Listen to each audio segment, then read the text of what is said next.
कि मैं कहूं क्या, सच्चाई कहूं तो बुरी लगे और अच्छी बात मुझसे करनी आती नहीं है। मैं आपके पक्ष की बात नहीं कर सकता, इसलिए कि खड़ा ऐसे कगार पे हूं कि मैंने ये भी समय देखा कि जहां हम दोनों भाई मोटरसाइकिलों से चलते थे, उस स्वामी समनदास जी के सत्संग में जाते थे, तो स्वामी समनदास जी चंद्रशेखर भाई के हाथ से बंदगी वापस करते थे। एक पीठ पर हाथ मार के, मुक्का मार के ये कहते थे कि तेरा काम आगे की ओर बढ़ना है, तू चला के जा। जितने भी सत्संग में मैं गया, भाईर में गए, तो वो हर बार इस बात को जरूर कहते थे कि तेरा काम आगे बढ़ना है। तो मैं कहूं यहाँ के ग्राम प्रधान जी से कि प्रधान जी बेफिक्र रहें, आपके क्षेत्र से एक दिन मुख्यमंत्री प्रधानमंत्री भी होकर देखेगा आप। अब मैंने पहले कहा कि आपके मतलब की बात मैं कर नहीं पाऊंगा और सच सुनने की आप लोगों को क्षमता नहीं है। अगर सच सुनने की क्षमता है तो क्या कड़वे बोल सह सकते हैं आप लोग? सोच लीजिए, बोलिए। बहुत कड़वा होता है सच। चलिए सदगुरु रविदास जी की वाणी से शुरुआत करते हैं। सदगुरु रविदास जी ने कहा, क्यों जाऊं मैं काशी द्वारका, क्यों करूं मैं मथुरावास, क्यों जाऊं मैं काशी द्वारका, क्यों करूं मैं मथुरावास। ईश्वर मेरे मुझ में है, मैं क्यों करूं उसको इधर उधर तलाश, मैं क्यों करूं उसको इधर उधर तलाश। ये बात मैंने आपको इसलिए कही, आज जो माताएं बहने, जो मेरे साथी आज आडंबर की विचारधारा पर तत्काल प्रभाव से चल पड़े, मैंने बात इसलिए कही कि अगर आप वाकई सदगुरु रविदास जी के इस आंदोलन को आगे बढ़ाना है, अगर आपको स्वामी समनदास जी के इस आंदोलन को आगे बढ़ाना है, तो आपको जो है वो ईश्वर को अपने अंदर खोजना होगा, अपने आप का ज्ञान खुद करना होगा। आप क्या कर सकते हैं ये आपको सोचना होगा। इसमें भी दो कंडीशन है। एक कंडीशन वो जो शाम को 70-80 रुपए से शुरू होती है, वो है कि उसे पी करके हम अपने आप को खोजना शुरू करते हैं और ज्ञानवान बन जाते हैं।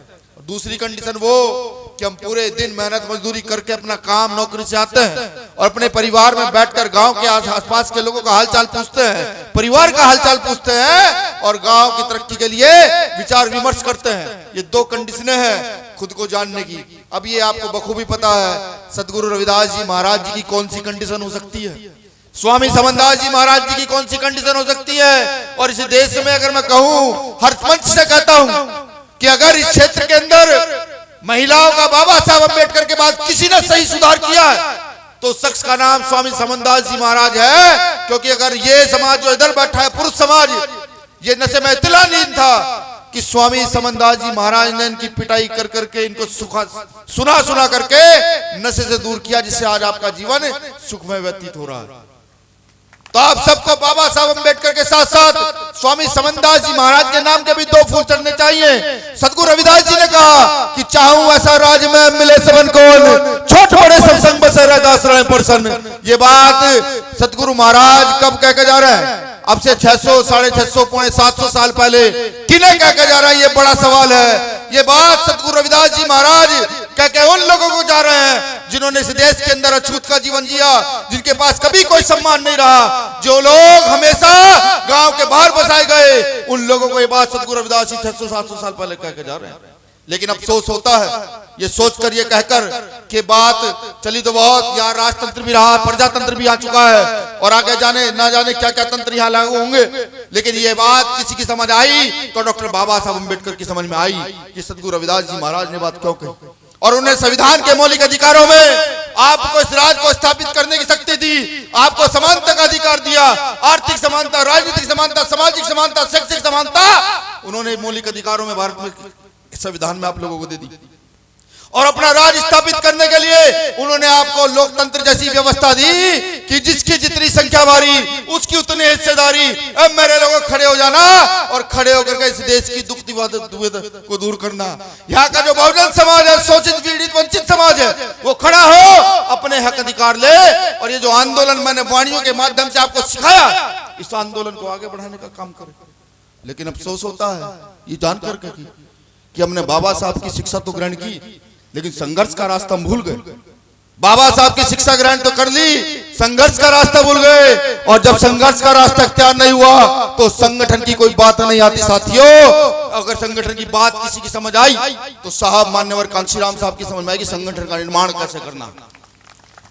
उन्होंने इस देश में संगठन का निर्माण किया और निर्माण करने के बाद इस भारत के सबसे बड़े सूबे के अंदर एक प्रचंड ताकत से समता समानता का राज स्थापित करने का प्रण लिया और करके दिखाया। अफसोस होता है कि बुद्ध से चली नीति, संत रैदास से चली नीति, कबीर गुरु नानक से चली नीति, डॉक्टर अंबेडकर तक आई, अंबेडकर साहब से काशीराम तक आई, काशीराम साहब से जो नीति इस देश पर लागू होनी चाहिए थी वो आज उल्टे पैरों की ओर दौड़ रही है। हम लोगों को समझना होगा, हम लोगों को सोचना होगा। ये सत्संग तो है। एचडी मेरा भाई बार बार कह रहा था कि सत्संग को सांग ना कहें। मैं माफी चाहूंगा एचडी भाई, एक बात को एक बार कहा जाए तो ज्यादा अच्छी बात है, एक बार में समझ आ जानी चाहिए। पहली बात तो हमें अपनी व्यवस्थाएं घर के अंदर बैठकर सुलझानी चाहिए, समझाना चाहिए हमें व्यवस्थित होना। मैं सत्संग में कहता हूं जहां व्यवस्था नहीं, जहां अनुशासन नहीं वहां शासन नहीं, और जहां शासन नहीं वहां व्यवस्था नहीं, जहां व्यवस्था नहीं वहां नीति नहीं, और जहां नीति नहीं वहां राज नहीं, और जहां राज नहीं वहां आपके संतों गुरुओं का कोई विचारधारा आगे बढ़ने वाली नहीं है। तो आप सब लोगों को समझना होगा कि हमें किस ओर चलना है, क्यों चलना है, कैसे चलना है। इस सत्संग को शक्ति केंद्र बनाओ, ताकत का केंद्र बनाओ, जो आने वाले समय में अगर कोई किसी बेटी की ओर देखे तो उसको पता लगे कि इस देश में ऐसे भी लोग रहते हैं जो बेटी की तरफ देखने वाले की आंख निकालने का भी काम कर देते हैं। ये पता लगना चाहिए, ये पता लगना चाहिए कि इस देश में ऐसे भी लोग हैं कि अगर अपनी प्रचंड ताकत पहचान ले तो यहाँ के तख्ते उलट पलट कर सकते हैं। ये भी पता लगना चाहिए। ये तो सबने देखा, बहुत खुश होती है जनता देख करके जब भाई चंद्रशेखर आजाद संसद में जाकर ढाड़ने का काम करते हैं। साहब कहते हैं कि सतगुरु रविदास जी का बेगमपुरा राज लाऊंगा, सब लोग खुश होते हैं। उसके पीछे का अपमान कोई नहीं जानता। आप जानता है जब संविधान में संसद में एक व्यक्ति जाता है कैसे जाता है? इस देश की सारी राजनीति, इस देश की सारी राजनीतिक ताकतें और बहुत सारा पैसा उस अकेले व्यक्ति को हराने में लगता है। मैं उस चुनाव में 3 महीने 4 महीने वहां रहा तो मैंने देखा भारत की राजनीति का हर नेता वहां पहुंचा। किस लिए? चंद्रशेखर आजाद को हराया जाए। अगर एक दशक के बाद मैं ये देखूं कि भारत की राजनीति में सही मायने में लोकतंत्र कहां प्रयोग हुआ तो भाई चंद्रशेखर आजाद के लोग लोकतंत्र प्रयोग हुआ कि एक रिक्शा चलाने वाला, एक ठेली लगाने वाला, एक जूते काटने वाला, एक मजदूरी करने वाला, एक दुकान चलाने वाला व्यक्ति खड़ा हुआ और कहा कि नहीं, इस बार वोट सपोर्ट नोट भाई चंद्रशेखर आजाद का है। सोचिए, एक व्यक्ति लोकतंत्र के हिसाब से जीत कर जाता है, संसद में जाकर कहता है जय भीम, जय संविधान, जय जवाहर, जय मंडल, जय भारत। एक साइड से आवाज आती है कि पूरा भाषण यही दोगे क्या? आपको सम्मान महसूस हुआ होगा संसद बनने के बाद, मुझे सम्मान महसूस नहीं दिया। किस लिए? कि वहां पर अगर हम जय भीम, जय मंडल, नमो बुद्धाय कह देते हैं, अगर हम अपने अधिकारों के लिए जय जवाहर कह देते हैं तो वहां की बैठी हुई मनुवादी सत्ता के पेट में दर्द होता है, वो बर्दाश्त नहीं कर पाती। अब आप सोचिए ना, अगर इनके पीछे एक सांसद और सहारनपुर का बैठा होता, एक सांसद मुजफ्फरनगर से बैठा होता, एक सांसद पंजाब हरियाणा से बैठा होता, तो वो जो बेंच वहां पड़ी हुई है उसमें प्रचंड ताकत से मुक्का लगता और कहा जाता हाँ, शोषित वंचित पीड़ितों की आवाज बुलंद करने ये इंसान आया और कर रहेगा। हालांकि मेरे नेता ने जवाब दिया, लेकिन मैंने सीख ली, मैंने उस दिन सीख ली, अगर सतगुरु महाराज का समानता का आंदोलन स्थापित करना, अगर इस देश में गैर बराबरी खत्म करनी है, क्योंकि गुरु रविदास जी ने आदेश दिया, गुरु रविदास जी ने आदेश दिया कि जात जात में जात है जैसे केले में बात, जात जात में जात है जैसे केतन के पात, रविदास से मानुष ना जुड़ सके जब तक जात न जात। सतगुरु रविदास जी महाराज कह रहे हैं कि इस देश में जाति के अंदर जाति है। कैसे? जैसे केले का पेड़ होता है, आप एक पत्ता उधेड़ोगे तो दूसरा पत्ता आएगा, दूसरा उधेड़ोगे तीसरा पत्ता आएगा, वो पेड़ खत्म हो जाएगा, पत्ते खत्म नहीं होंगे। इसी प्रकार से इस देश में जातियां हैं।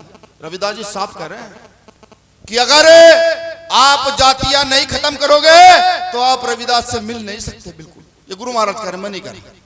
बाबा साहब अम्बेडकर ने समझा इस बात को। यहाँ पर जातियों का संपूर्ण विनाश नाम की किताब लिखी, जिस व्यक्ति ने उस किताब को पढ़ी, जाति धर्म से अलग हटकर बता रहा हूं, जिस जाति धर्म के व्यक्ति ने उस किताब को पढ़ा वो सिर्फ बाबा साहब अम्बेडकर का हो गया। अगर गुरु रविदास जी के आंदोलन को चलाना चाहते हो, अगर ये चाहते हो कि नहीं सामाजिक न्याय स्थापित हो, ये चाहते हो आपके पुरखों का आंदोलन इस देश में सर्वस्व लेकर के आए, तो लड़ाई दो बात की है, एक तरफ लड़ाई गैर बराबरी की है और एक तरफ लड़ाई बराबरी की है। तो आपको करना क्या करना है? अगर आप वाकई गैर बराबरी की लड़ाई में शामिल होना चाहते हो तो सब कुछ भूलकर अपमान सहन करना शुरू कर दो, और अगर सतगुरु रविदास जी के बेगमपुरा राज की स्थापना चाहते हो तो प्रचंड ताकत से खड़े हो, शिक्षा हासिल करो, सदगुरु महाराज की वाणियों को पढ़ो और उन पर आगे चलने का काम करो। मैं यहाँ बैठे तमाम साथियों का फिर से शुक्रिया अदा करता हूँ, यहाँ बैठे तमाम मुख्य अतिथियों का भी आभार व्यक्त करता हूँ। 2-3 सत्संग के पर्चे मुझ पर आए हैं। 4 तारीख में सत्संग शायद बड़कला है गुरु जी के रोशनदास जी के यहाँ, और 8 तारीख में हथनी कुंड बैराज पर सत्संग है, गुरु जी बैठे हुए हैं। और एक सत्संग और 18 तारीख में घाटेड़ा सत्संग है। जो साथी पहुंचना चाहे वहां पहुंचने का काम करें और सदगुरु महाराज के इस ज्ञान को लेकर बांटने का काम करें। एक बात और कहूंगा, सदगुरु महाराज को पढ़ना बहुत जरूरी है। जब तक पढ़ोगे नहीं तो गुणोगे नहीं। वाणियों के माध्यम से हम सदगुरु महाराज को समझ पाते हैं। मैं सत्संग में जाता हूँ सिर्फ एक वाणी सुनने के लिए, कि वाणी मैं सुनूं, मुझे समझ कुछ आए और मैं आगे जाकर बताऊं। तो सदगुरु महाराज को पढ़ो, सीखो और सिखाने का काम करो। जय भीम, जय भारत, जय संविधान। एक नारा सदगुरु रविदास जी महाराज जी के नाम का, मेरी आवाज के साथ आपका नारा नहीं होना चाहिए। आपकी ताकत पूरी प्रचंड होनी चाहिए, मेरी ताकत चाहे कमजोर क्यों ना हो।